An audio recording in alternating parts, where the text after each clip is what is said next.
இவளா ஒரு கதைய இட்டு கட்டி சொல்லி இருக்கிறான்.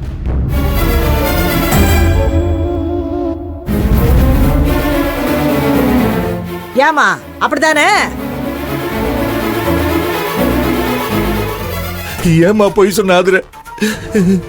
எதுக்கு எங்க கிட்ட உண்மையை சொல்லாம மறைச்ச? நாங்க எல்லாரும் அன்னைக்கு உங்ககிட்ட மாத்தி மாத்தி அவ்வளவு தூரம் கேட்டோமே, நீ ஏன் எங்க கிட்ட உண்மையை சொல்லல? பாட்டி, நீங்க எல்லாரும் மாத்தி மாத்தி பதட்டமா கவலையா மாப்பிள்ளை என்ன சொன்னாரு மாப்பிள்ளை என்ன சொன்னாருன்னு கேக்குறப்ப என்னால உண்மையை சொல்ல முடியல பாட்டி. ஆனா அதே நேரத்துல உங்க எல்லார்கிட்டயும் உண்மையை சொல்லாம மறைக்கிறதுக்கும் எனக்கு மனசு வரல. என் மனச கல்லாக்கிக்கிட்டு மாப்பிள்ள ரோஹிணியோட வாழ முடியாதுன்னு சொல்லிட்டாருன்னு சொல்றதுக்கு வாய் எடுத்தேன். மாமா, அப்ப நீங்க என்ன சொன்னீங்கன்னு ஞாபகம் இருக்கா?